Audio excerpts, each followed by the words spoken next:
Bonjour mes amis, bonjour mes amours. Kitty baby, nous. Je suis très heureuse de vous recevoir chez moi. Welcome. Je suis chez moi, vous êtes chez vous. Bonjour à tous ceux qui me connaissent et tous ceux qui ne me connaissent pas. Donc vous êtes sur la chaîne de Minanana. Ici on parle de mon aventure. J'ai quitté la France de mon enfance, là où je suis née, et je me suis installée au Maroc. Voilà. Alors, si tu me découvres aujourd'hui, abonne-toi à ma chaîne parce que ma chaîne est dédiée à tous les futurs expatriés à l'étranger, notamment au Maroc. Moi, je suis là pour vous raconter mon aventure, si on peut dire. Pourquoi j'ai quitté la France, bref. Donc vous l'avez compris, si vous n'êtes pas abonné, abonnez-vous. Voilà, je suis très heureuse de retrouver mes copains, mes copines avec qui on fait un long chemin. Je vous love et merci pour tous vos commentaires, vous êtes des amours, je vous aime. C'est la meilleure communauté au monde. Alors, sans plus tarder, on arrête de blablater. Donc, sur un coup de tête, après tout ce qui se passe en France, après 3 ans de confinement, après avoir démissionné de mon métier d'infirmière, voilà, donc j'ai décidé de m'installer au Maroc. Parce que, comme l'a dit Charles Aznavour, la misère est moins pénible au soleil. Voilà.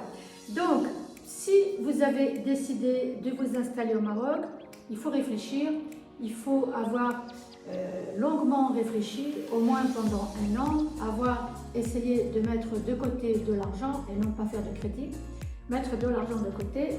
Ensuite, il faut tout planifier. Voilà, moi, ce que j'ai fait, j'ai un agenda.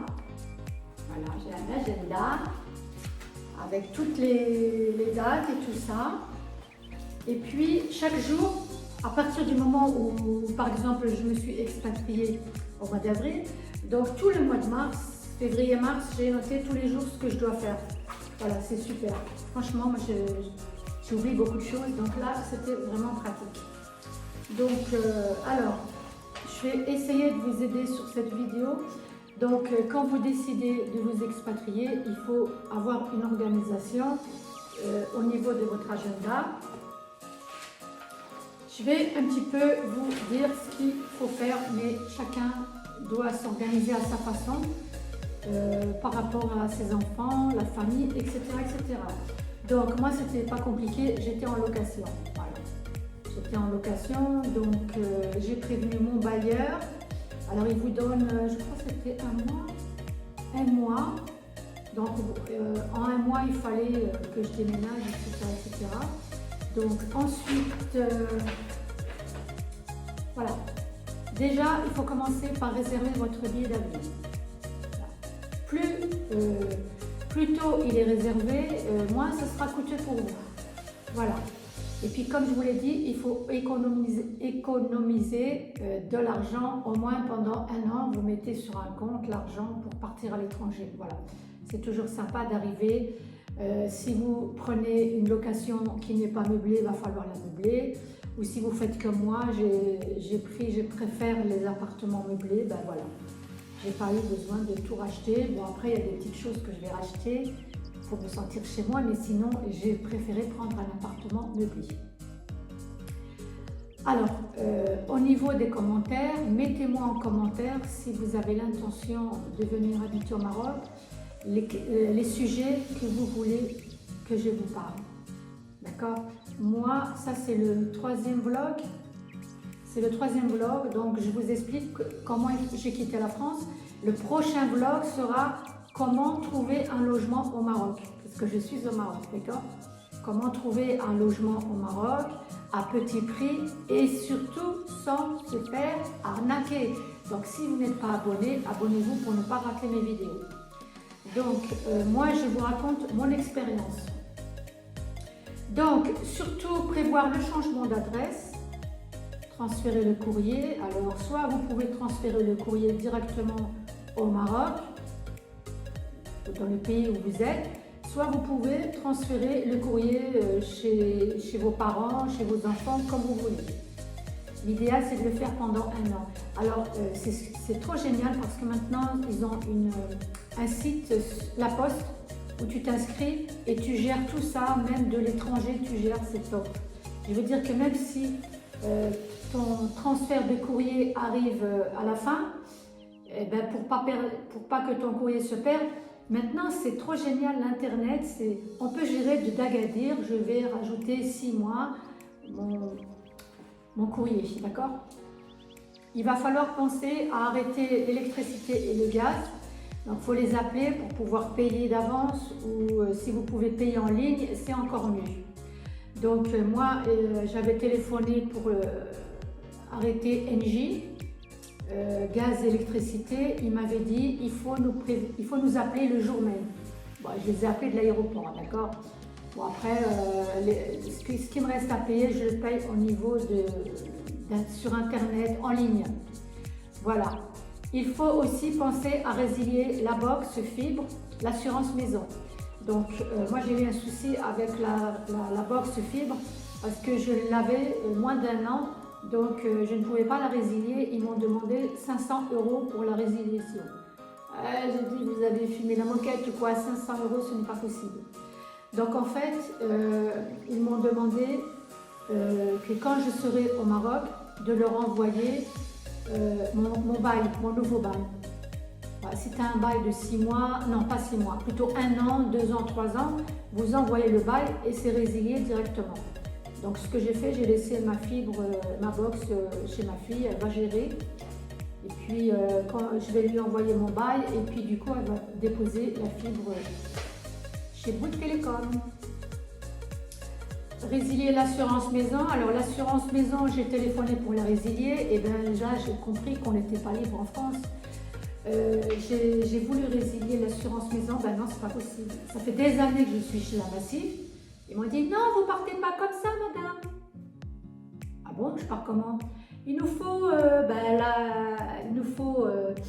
l'état des lieux. Sinon, vous allez toujours payer votre assurance maison. Franchement, j'ai été dégoûtée. J'ai dit regarde, on est pris à la gorge, on a des contrats qu'on n'arrive pas à résilier. C'est un truc de fou. Donc, le dernier jour, quand j'ai fait l'état des lieux, j'ai dû courir, leur envoyer mes documents, etc., etc. Mon billet d'avion, le passeport, tamponné et puis l'état des lieux. Heureusement qu'on peut tout faire sur Internet. Donc n'oubliez pas l'assurance maison.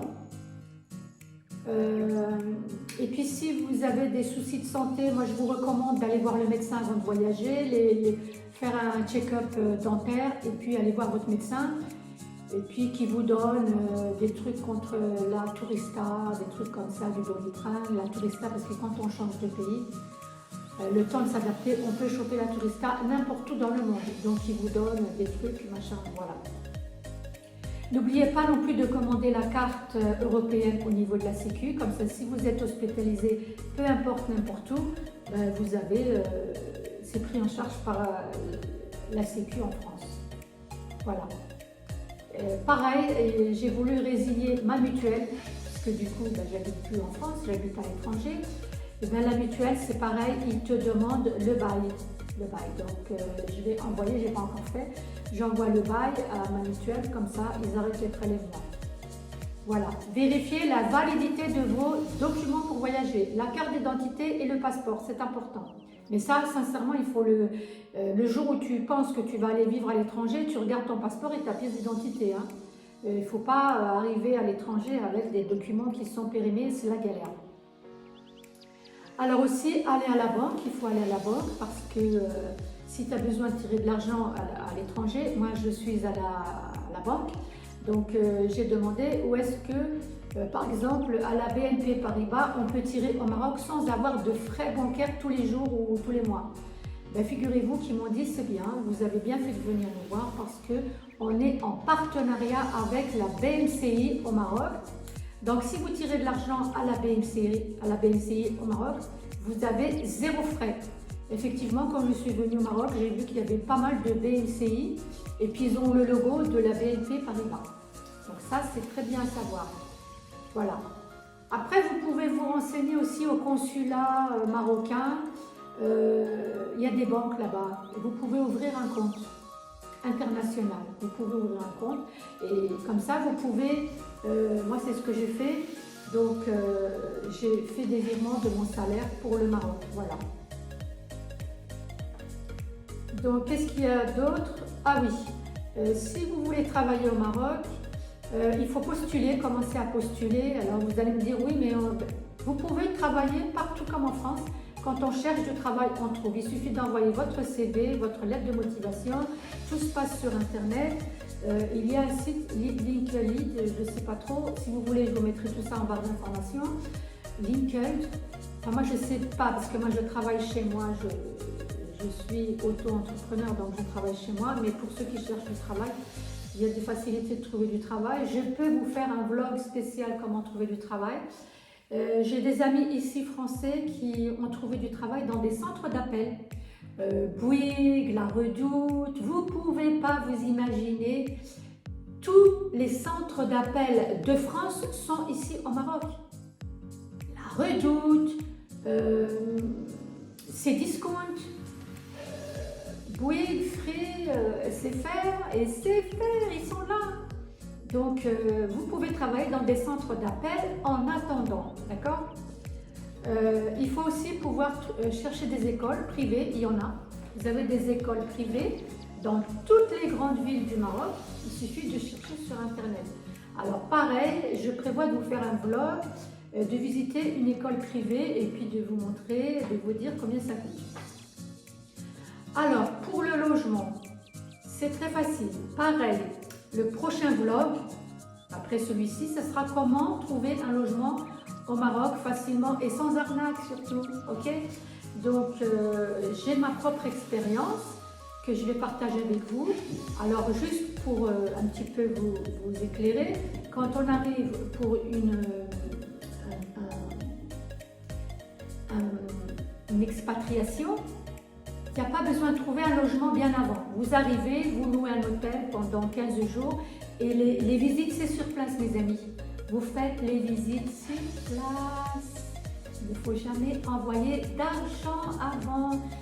Abonnez-vous, le prochain vlog, ça va être ça. Je vais vous expliquer comment trouver un logement pas cher, facile, meublé, non meublé au Maroc. Les astuces, etc. etc. J'ai tout le circuit où je suis passée, je vais vous l'expliquer. Donc voilà. Donc vous trouvez un hôtel sur Brooklyn, pas cher du tout. Et puis vous restez, moi au bout d'une semaine, j'ai trouvé mon logement. Même pas besoin de rester 15 jours. Voilà. Alors, n'oubliez pas d'emmener vos documents, 3 fiches de paie, les impôts, tout ça, mais pour éviter d'être trop lourde, vous pouvez mettre vos documents, les enregistrer sur une clé USB ou sur votre PC, d'accord? Voilà. Et une fois votre nouveau bail en main, l'envoyer aux organismes qui vous le demandent. Voilà, je vais m'arrêter ici parce qu'après je vais être très longue, ça fait déjà 14 minutes. Donc voilà, j'espère que cette petite vidéo va vous plaire. Ah oui, alors pour les bagages, ben, j'ai pas de vêtements. Franchement, j'attends que la personne qui a mes vêtements puisse me les envoyer par ferry. Mais il fallait attendre la fin du Ramadan parce que pendant Ramadan, c'était fermé.